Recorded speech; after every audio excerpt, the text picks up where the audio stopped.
Moving to Live is a podcast about movement and exercise. We bring you interviews with professionals in the movement and exercise field. The goal is to provide information for other professionals and also amateur movement aficionados, people who understand that movement is part of what makes life complete. Some of the people we interview you will have heard of. They're well known in and outside of the movement and exercise profession. Others you may not have heard of, but they have a great deal of knowledge to share. Many people doing the best work spend their time working with people, not working on their social media presence. We're going to give you a chance to learn from some of these talented and knowledgeable individuals, and we're going to learn along with you. Moving to Live podcasts are going to be short. Each interview will be long enough to impart usable information, but short enough to be able to be consumed in a single bout, during your workout, commute, or even during dinner prep. We all like long-form interviews, but time is valuable. Moving to Live wants to give you the option to learn and be entertained without needing to commit 60 minutes at a time for an interview. Give Moving to Live a listen.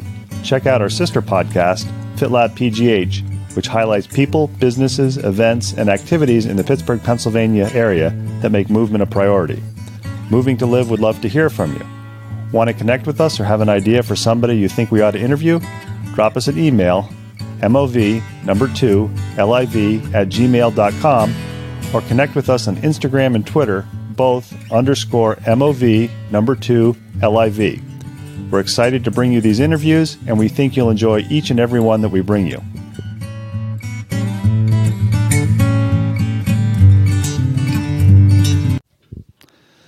Moving to Live releases this week a podcast from Fitness Lab Pittsburgh. We talked to Don Drolet, a Tai Chi and meditation instructor, about the importance of meditation to help with controlling stress in your life. FitLabPGH is back for another podcast interview. I believe this is the first individual that we are interviewing for a second time. Way back in May, we published an interview with Don Drolet of Standing Crane, Tai Chi, Qigong, and meditation. And at that time, we talked primarily about Tai Chi. And when we were done with the interview, we said, we're going to be contacting you again sometime in the fall. First, I was injured, then Don was sick. So this is the third time that we've rescheduled it. He is once again generous enough to open up his living room to us, and his wife was here and gave us coffee. So last time we got tea, this time we got coffee. I suspect if we show up again, we're going to get lunch or dinner, but he has really opened his house up as a host, and we're going to spend some time talking more about Qigong today and meditation, thinking about it from a point of view of movement. And we realize that everybody is rushing around and going to a class or trying to be active, but part of it is being settled in your mind and being in control of your environment. And Don, I want to thank you for taking the time to talk to us. Ben, it's really wonderful to be back with you again. I appreciate the opportunity to share those things which are really meaningful to me with you and your audience. And I have to say, I got some positive feedback from some people that are now in my classes as a result of your last podcast. So thank you very much for giving me another opportunity. And I know that you offer a variety of classes in a variety of places. Before we start talking a little bit more about Qigong and meditation and how it fits into a movement lifestyle, why don't you tell us a little bit right now what classes are currently offered? We'll have all the information as far as accessing your website on the show notes, but some people like to listen rather than write things down. I'd be really happy to do that. Of course, I'm currently, I teach somewhere between 120 and 150 students a week. I've got numerous locations that I work at. But unfortunately, most of my classes are filled. One of the classes that is currently still open is my Qigong class. It takes place on Tuesday mornings at Waverly Presbyterian Church, right across from Fricks Park in the Regent Square area. And that class starts at 9:30 and runs to 10:30. And I have a wonderful group of about 10 to 12 people in that class currently. But I'm always happy to see more. We have plenty of space for more.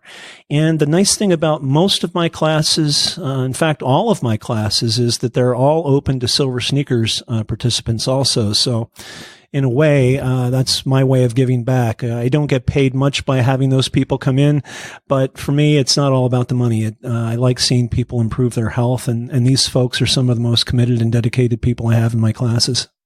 And I know some people aren't going to want to go back and listen to our May 14th podcast interview with you, but if you could just briefly explain what is Tai Chi, and then a little bit what is Qigong, and we'll start talking more about Qigong and meditation. Sure. Well, Tai Chi and Qigong are both oftentimes deemed to be meditation and movement. Excuse me. They're considered to be some contemplative arts which originated in ancient China. And Tai Chi also is used practically as a martial art.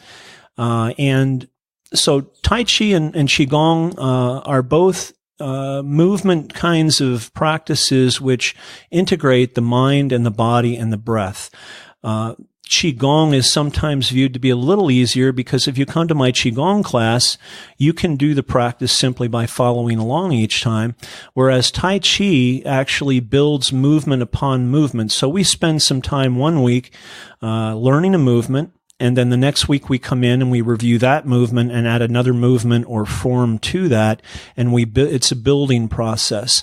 So people oftentimes, although they've heard more about Tai Chi, they have a tendency to be more drawn to Qigong once they learn about what it is, because it is a little easier to practice on a regular basis. So they're both movement, contemplative kinds of practices which help the body in terms of health, balance, flexibility, and geez, I could go on and on about the health aspects of both, but then also help relax, reduce anxiety or depression, and kind of help you identify or become intimate with your body and your breath.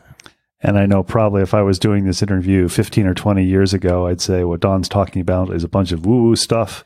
As I've gotten older, maybe I've gotten more interested in contemplating things, but I also know from following Don on Facebook, at least once a week, he's going to have a post to a link to a study or an article in some contemporary literature that shows that doing some sort of mind-body exercise is beneficial, whether it's for the spirit, whether it's for controlling depression, whether it's for, I think we talked about this a little bit in our first interview, for people dealing with chronic pain rather than resorting to various types of drugs.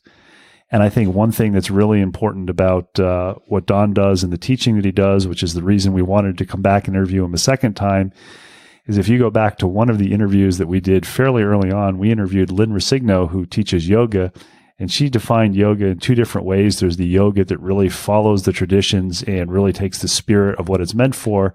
And then there's what she calls Barbie Yoga, which is look at my new outfit and look at all my friends that I hung out with and did yoga for a little bit. I'm paraphrasing Lynn a little bit.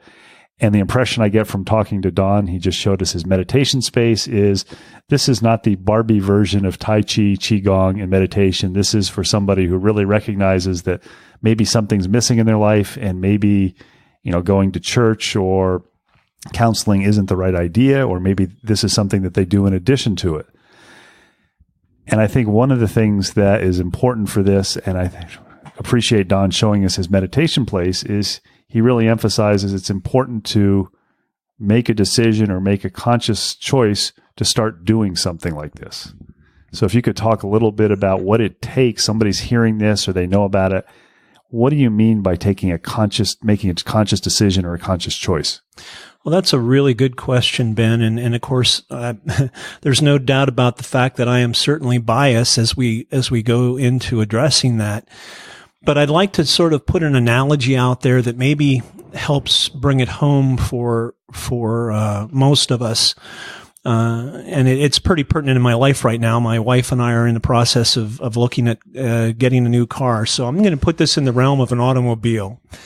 So if we look at our own life to be similar to that of an automobile, one of the things that's true about an automobile is it has a finite lifetime. And of course, if we look at our own lives, we seldom really take a close look at that. We have X amount of time. And as soon as we're born, not to sound negative, but as soon as we're born, we're actually starting to die from that point forward. So again, using a car analogy, we get the keys to the car and we get in and we start it up. And the first thing we have to do is decide where we're going to go. So what we're doing throughout most of our lives is we're deciding what we want to plug into the GPS and where we go. And sometimes, for whatever reason, we allow ourselves to be distracted or to follow shiny, bright, glittery things or to set goals for ourselves, which oftentimes can provide some immediate gratification or pleasure, but in the long term aren't very meaningful. And we have tons of things in our culture to choose from where that's concerned. So what I'm suggesting is, through that maybe lengthy analogy, is that when I get in my car and turn that motor on, one of the things I'm very certain of is that I want to provide a way, or I want to go in a direction that's going to help the quality of my life. And there are many choices I can take when I look at those options, but the choices that I've made for myself have revolved around devoting a certain amount of time to contemplative practices. And that can be meditation, Qigong, Tai Chi. For some people, that could be prayer. It could be fly fishing. It could be knitting, whatever it might be. But the nice thing about the practices which I've chosen to look at is that they really do help me stay active. They help me physically. They help me emotionally and mentally. And they provide a sense of peace. And probably as much as anything, and I really stress this in my classes, they provide me a way of intimately looking at myself. And I don't know how much effort we do put into that on a regular basis on a personal level. Now, if you think of a friend that you have and it's maybe one of your best friends, you might look at that relationship. It could be your wife, your partner, it could be a family member. But you look at that relationship and you see there's a certain depth in that relationship and intimacy. You have a deep understanding of that person, a little bit about what makes them tick, what motivates them. Oftentimes, we don't have a tendency to do that with ourselves. We fill our lives with a lot of things which are external to ourselves, things which provide some fun, some pleasure, and certainly at the time it feels really important. But when we get in that car, we drive toward those things. I'm suggesting that it's a good practice for each one of us to somehow, when we get in that car and set the GPS, to try to set a certain amount of time aside for driving toward those things which are going to help us understand our body a little bit better. And if we use the car analogy again, there's the thing that's most important in our car is our motor or our engine. And the thing that's often most important in our lives is our own mind. Our mind is driving everything that we do. And by becoming more intimate with our body and understanding the clues and the things that it's telling us about things that we're experiencing, we can translate that into improving the quality of our life, or at the very least, understanding ourselves better. Same thing with meditation. When we sit or we meditate, I like to think that we're devoting enough time to where we create a time and a space where we can look closely at the engine and how it's running and listen and watch and understand what it is that's causing us to want to feel a certain way or to do a certain thing. I think the better we understand that, the more clarity we have around what we're devoting time to and what we're devoting motion to, what we're devoting energy to, in that limited lifetime, that limited amount of time that car is going to last, or that limited amount of time that we're actually going to be spending here, taking up space and air on this earth. So, I mean, that's a long explanation, but I think it kind of drives to at least the fundamental basis of what motivates me, and I think what a lot of people discover through pursuing those practices. I think one of the things we know that when you talk about treating the body as a vessel or treating the body as the engine, we know from research the amount of time that it's recommended to do, for example, resistance training and cardiovascular training. You know, if you follow American College of Sports Medicine guidelines, 3 to 5 times a week, at least 20 minutes, certain percentage of max heart rate or heart rate reserve. Am I correct when you're talking about meditation, or not in a medical way, but mind therapy or mind health, if that's a way of tutoring it? It's going to be a different amount of time for each person. And for one person, it may be 30 minutes 3 times a week. For another person, they may find they get more benefits if it's 30 minutes 6 days a week. Yeah, I think that's a very personal decision. And having said that, there's a quote. A student goes into a meditation teacher, and the student goes into the meditation teacher and shares with the teacher that they're struggling, sitting for 10 minutes a day. What should they do? And the meditation teacher responds, "You should sit for 30 minutes." It's the kind of thing where, sometimes the busier our life is, the more we need to practice calming of the mind and calming of the spirit and the body. Having said that, it's really, really important to not go into something, one of these practices, thinking that if you don't spend X amount of time, you won't be successful at what you're doing. In fact, you might honestly say that if you go into one of these practices setting a gauge of success or failure to start with, you're almost already defeating yourself.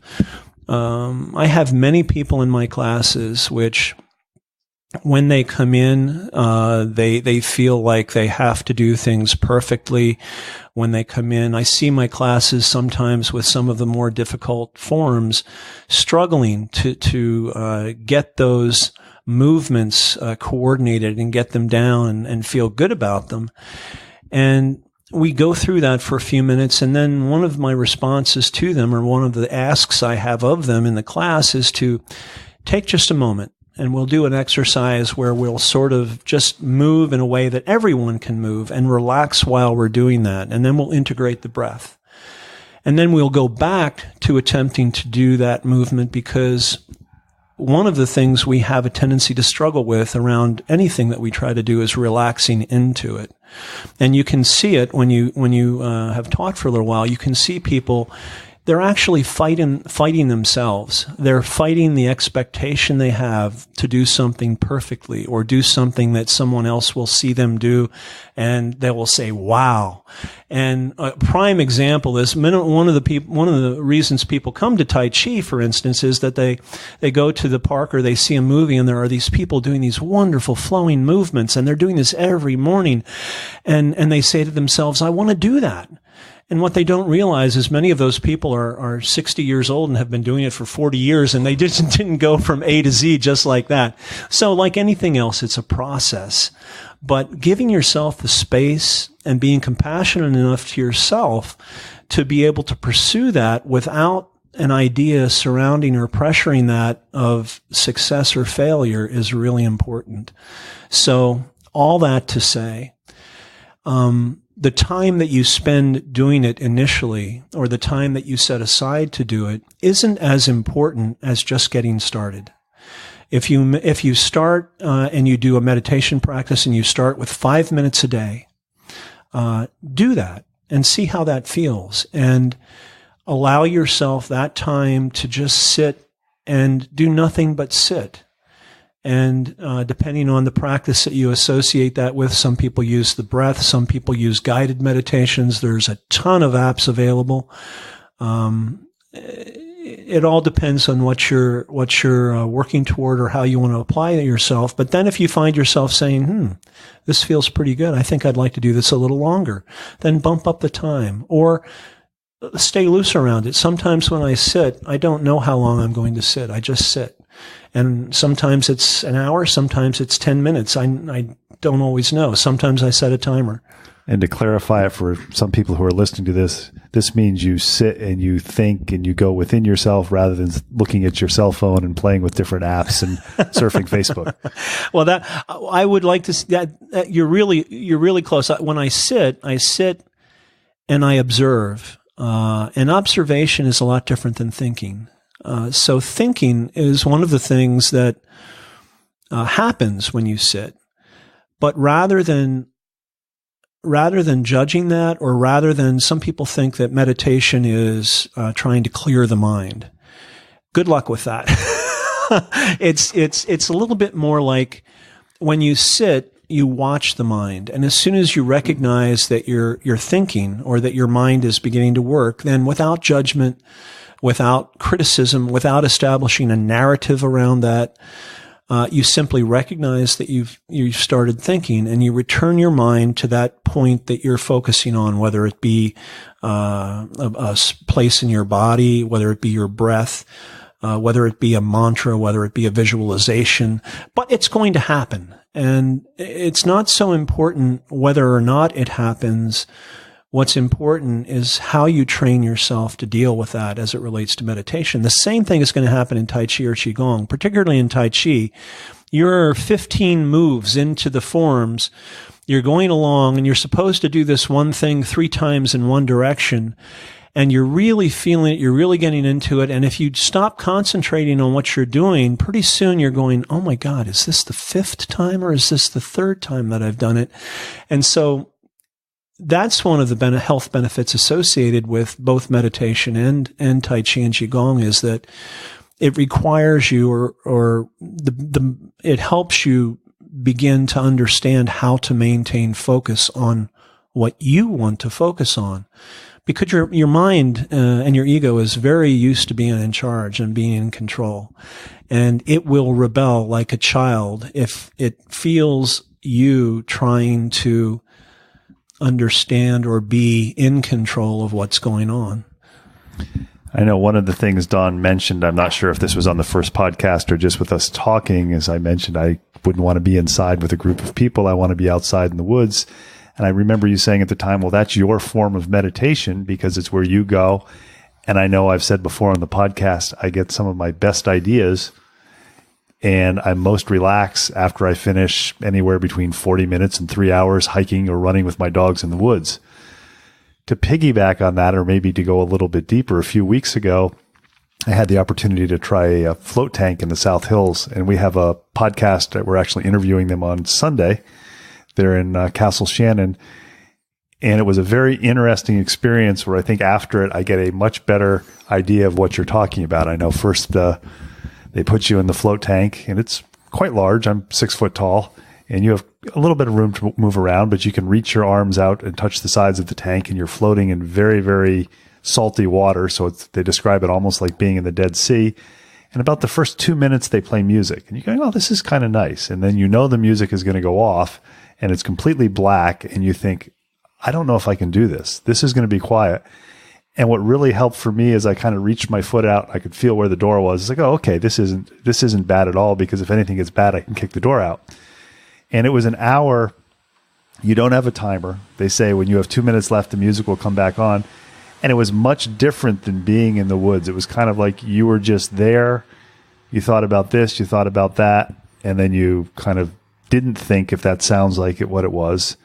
And when you finished and got out, it was almost like waking up from a nap or coming back from a vacation. You just felt very, very relaxed and unstressed. Is that the sort of thing that people, as they really get into meditation and just kind of letting it happen, describe experiencing?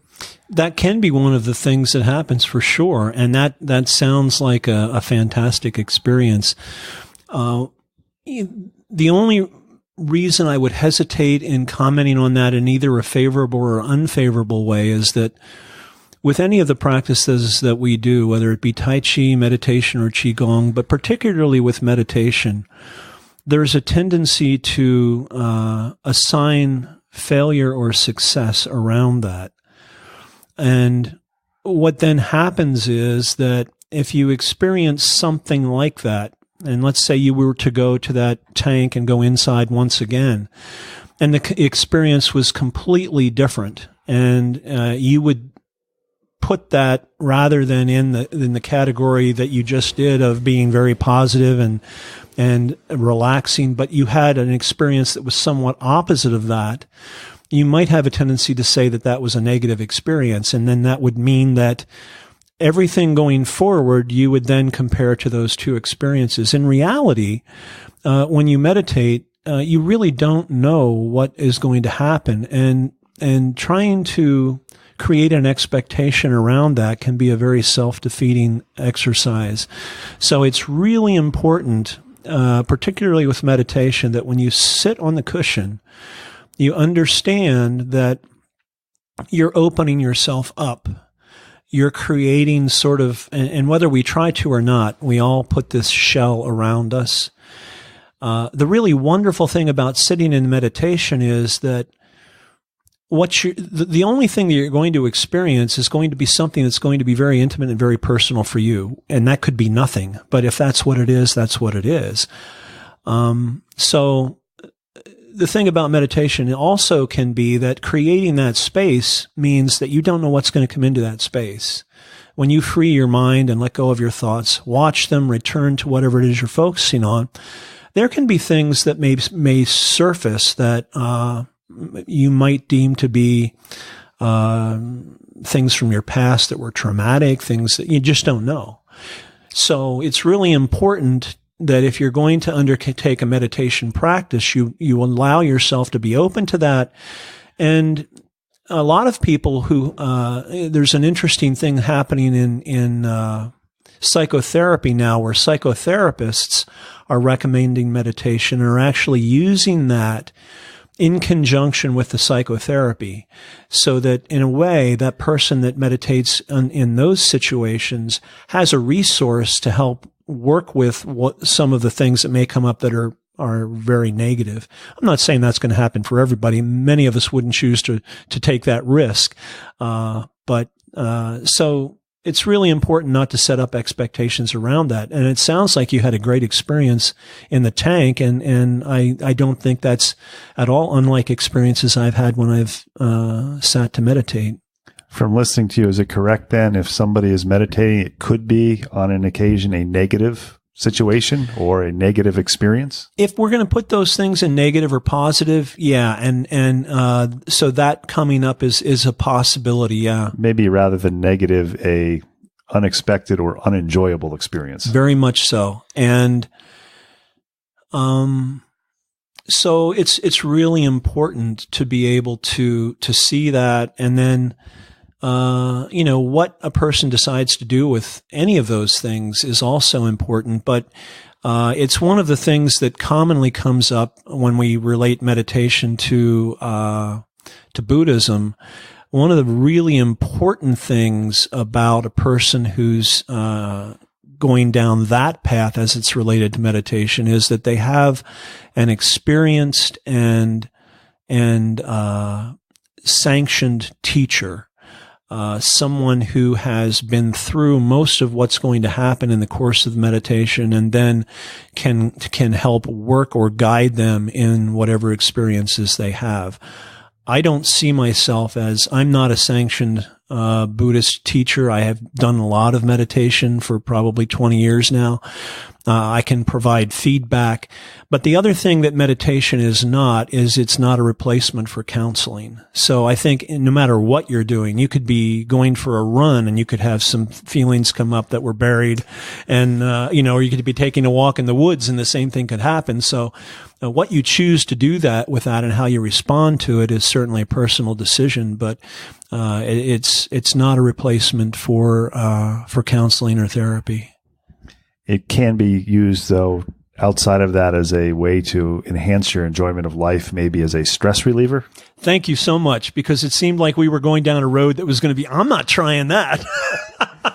Yes, it can be. It can be, certainly. And again, let me caution a person who's thinking about meditation. Oftentimes, the effects of meditation are things that we don't experience immediately. So let's see, a person sits down and they get really good at establishing a habit. And they go a month and they've been meditating and they get up one day and say, why am I doing this? It doesn't seem like I'm any different. Nothing's happened. But meditation, Qigong practice, Tai Chi, all of these have something in common in that the longer you do them, the greater the cumulative effect. And it will surprise you. An analogy might be if we look at a stone And that stone has above it a small place where there's water dropping from a rock above it, and it keeps hitting that stone. And we could sit there for a month and look at that stone and say, nothing's going on here. We go back in a year and we look at that same stone, and there's just the slightest divot in the top of the stone. And the practices that I'm talking about are a little bit like that. And you'll be going along someday and something will happen. Someone cuts you off in traffic, or someone says something that normally would send you over the top, and suddenly you find yourself responding in a different way or from a different place. And nothing else in your life has changed other than the fact that you have been practicing one of these contemplative practices. And okay, so is that empirical evidence? No, but one might say that, well, I think the practices that I'm pursuing may have contributed to a change in the way I respond to things around me or things within me. It sounds like a couple of things. First of all, one could say, if one was not experienced at meditation from what you're describing, is if you're concerned about your well-being and your health, to some extent what we do is we do the shotgun approach. We look at things that we could potentially do and say, well, this isn't going to hurt us. It might help us. And it sounds like if somebody's doing a variety of things for their health, everything from diet to saying, I'm going to the spin class every week, but something's missing, or I want more time for myself. It sounds like the meditation, whether you are somebody who is competitive and says, okay, this is the goal that I have for it, or somebody who says, I'm just going to let it happen. The benefit is no matter what happens, you're taking a set period of time for yourself, not letting anybody else get into it. So on the one hand, it's selfish. On the other hand, if you do this and it makes you less likely to get road rage when that person cuts you off, one could say it's actually beneficial to everybody that you're around. I think that's a safe assumption, definitely. And you know, I've been actually, out of a sense of responsibility, I've talked a little bit about the things that can be perceived as negative, that could come up as a result. But I see that as a little bit like, you know, when you buy a product in the store and you buy it because it's going to help you, but on the label at the bottom, there's that little disclaimer about all the things, including death, that could happen if you do it. And so, you know, as a disclaimer, they're required to put that on there because somewhere down the road or in the past, someone has had some not so pleasant things happen. Same thing with what I'm talking about. It's not real common. It's not real likely. But there is always that risk. For the most part, all the studies support the fact that all of these practices are healthy and improve your health, mental health, physical health in a myriad of ways. I think one of the interesting things we could talk about for a few minutes is we are a driven society with a schedule. We have to work certain hours. We probably, if we have a family, we have dinner at a certain time. There are certain television shows that come on. And if we miss that 8:00 show, even with the DVR, we're a little bit upset.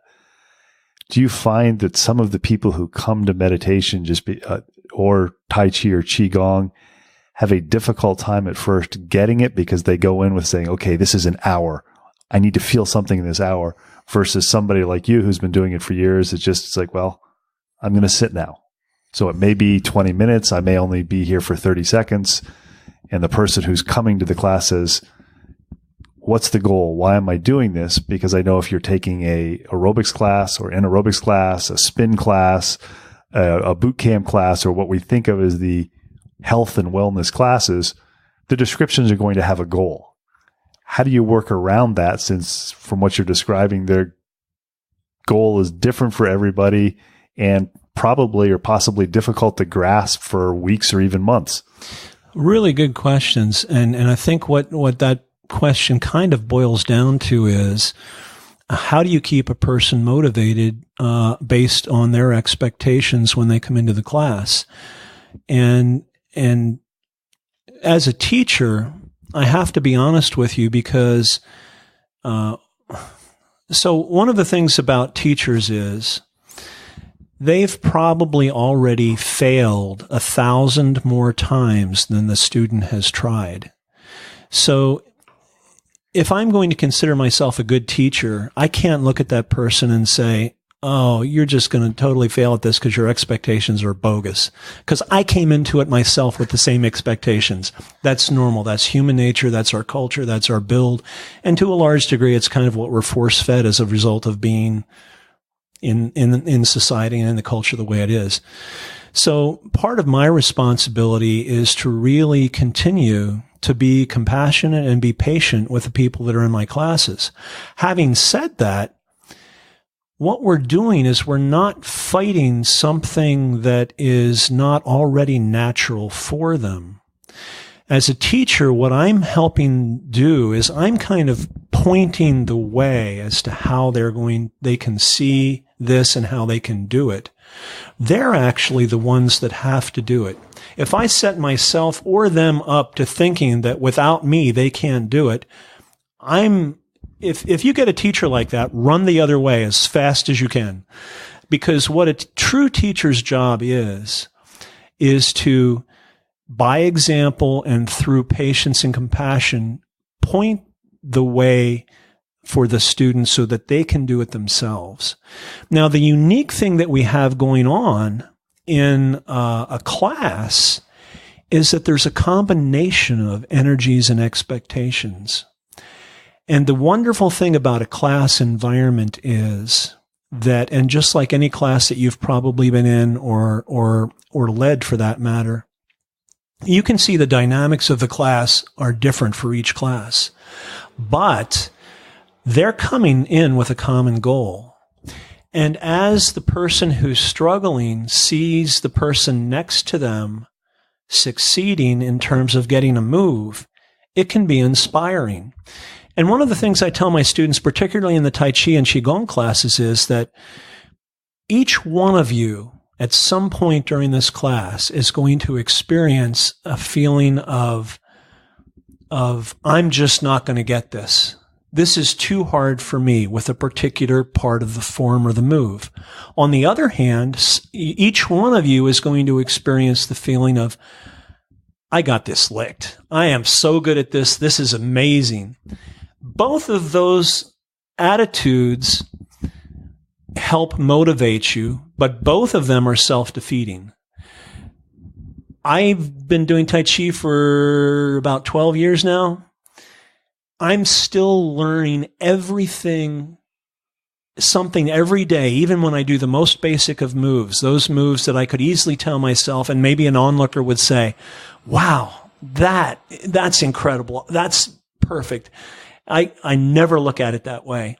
And so what I find in my classes is that students are motivating themselves. If I get someone who's kind of dejected, you can often see that in their body. They're tense, they're rigid, and they're moving in a way where you can tell they're trying so hard, they're breaking a sweat. The same thing happens on the cushion. You can see a person who thinks that by concentrating and tensing and really furrowing the brow and looking deeply into the dark pool as hard as they can, that's going to help them get where they're going quicker. And in both cases, what really has to happen is they have to relax a little bit, and they have to not put those kind of expectations on themselves and move or sit and lighten up a little. So would it be correct to say, unlike other wellness classes, it's probably a good idea not to come in with a preconceived notion of I'm going to get X or Y out of this class, right, rather than I'm just going to take the class and maybe find out, well, Tai Chi isn't for me, but Qigong I really enjoy.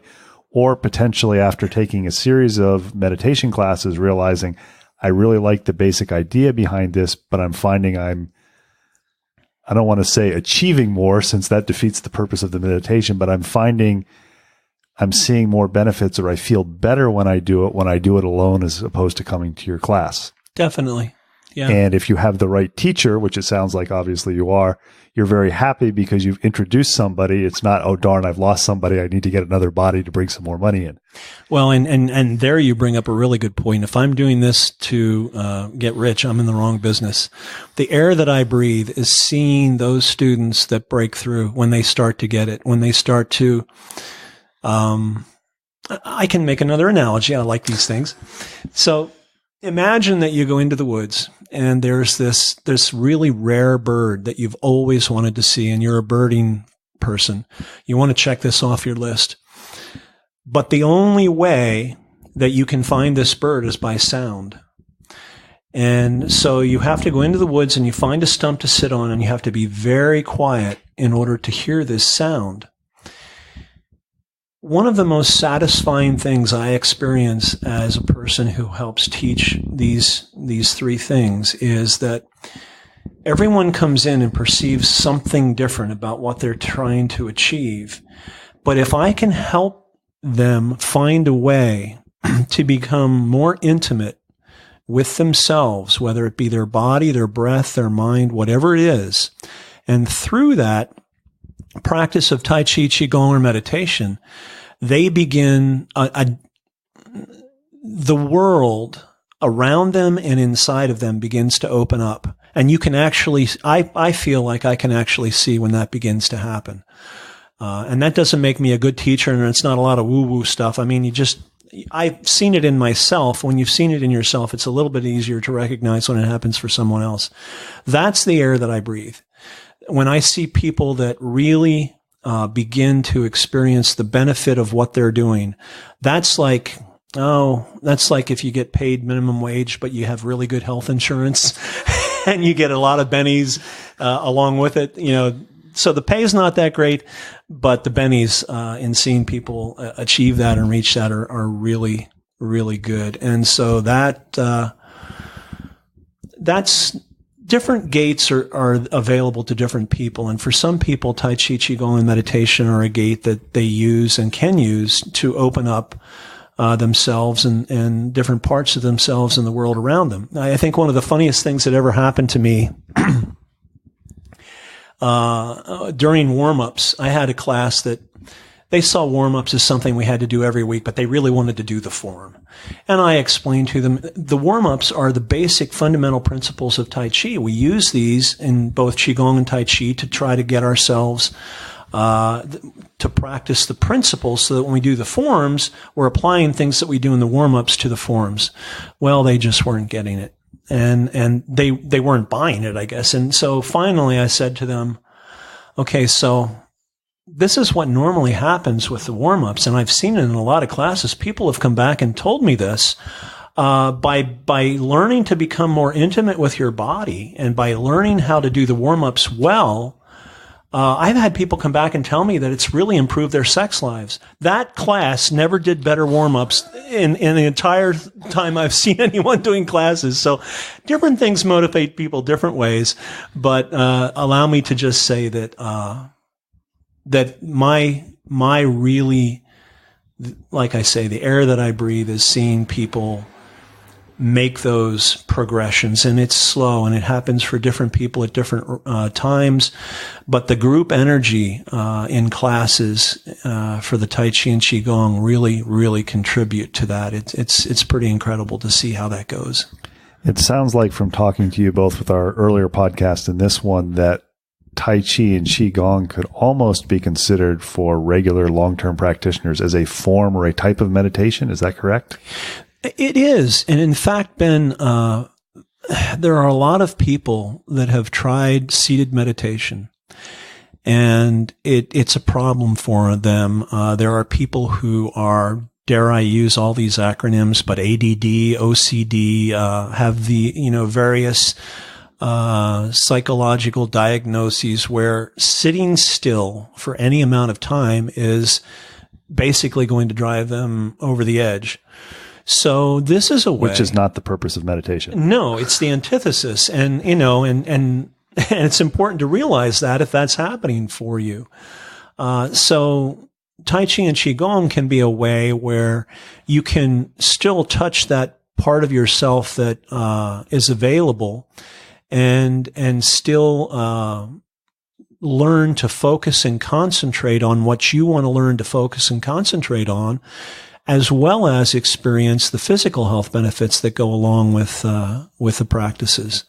So yeah, it's, I've had people come into my meditation group that have had a really difficult time, sitting or focusing on the breath. Sometimes I have a teacher now that has given me a nice hint. He said, give them, you've seen these, they're kind of popular now, these little wooden bead elastic things that people put around their wrist. They call them wrist malas. He said, try giving them one of those, and instead of concentrating on their breath, just have them hold that in their hand and pass a single bead through their hand each time as they're sitting and meditating.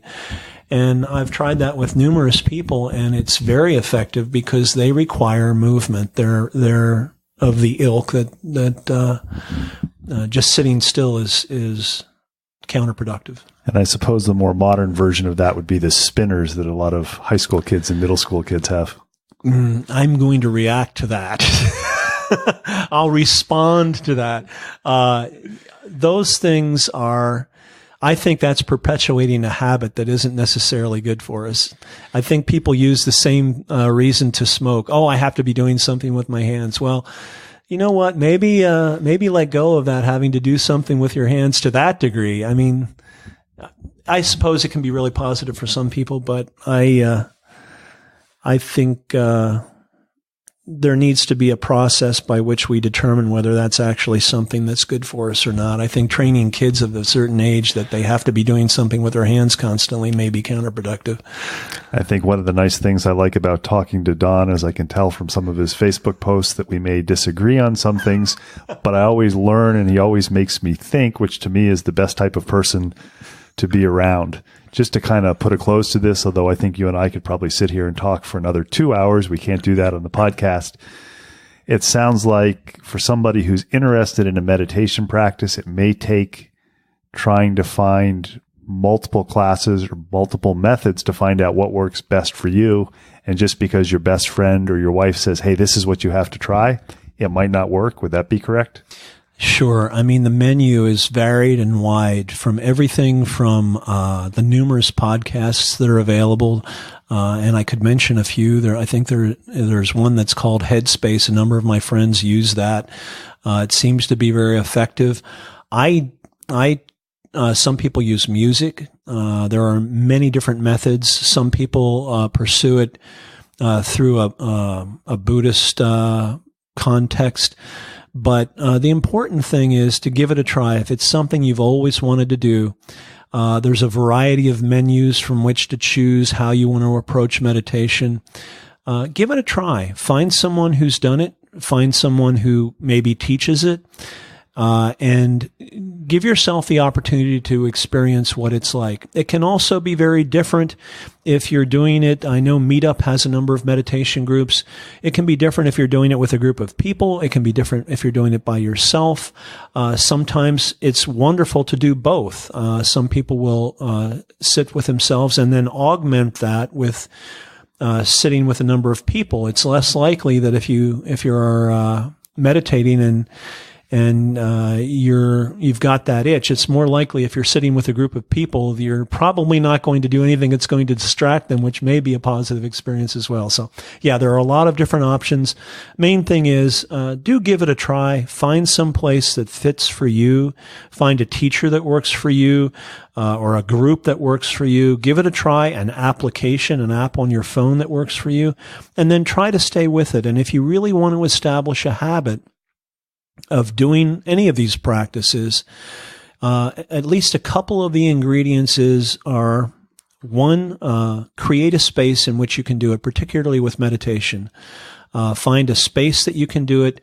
Make it the same space each time. You don't have to create a big room or any kind of special thing, just a place where you know that the cat or the dog or the kids or the spouse isn't going to be popping in, and then set a certain amount of time and try to start with that amount of time. I'd recommend 5 minutes, 10 minutes to start, and then set the same time to do it every day. Some people, and experiment with that. Some people will find that mornings are better for them. Other people will find that evenings.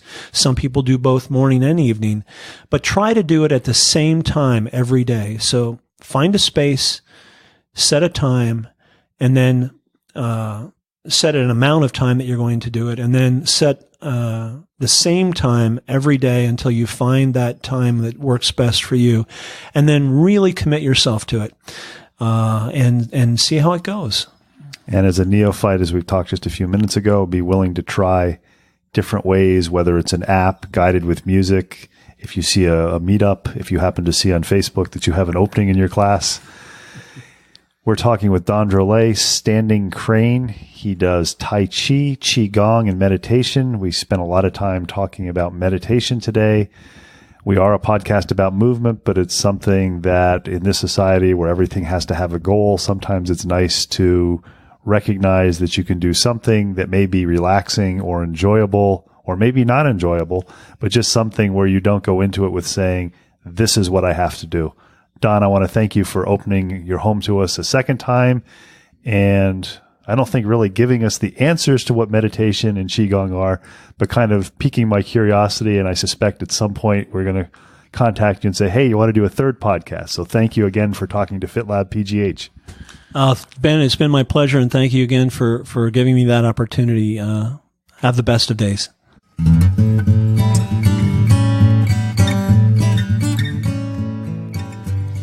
Thanks for listening to the latest episode of Moving to Live. Make sure you check out the show notes for contact information for our latest guest, as well as links about all the things we talked about. Intro and exit music is Traveling Light by Jason Shaw. You can subscribe to Moving to Live on Stitcher, Apple Podcasts, and Google Play, and be notified about new episode releases. Have any questions, comments, or suggestions? Drop us an email, mov2liv@gmail.com. Connect with us on Twitter or Instagram, both _MOV2LIV. Please tell your friends about Moving to Live. It's a go-to place for information for movement and exercise professionals and amateur aficionados who understand that movement is part of what makes your life complete. Until next week, keep on moving.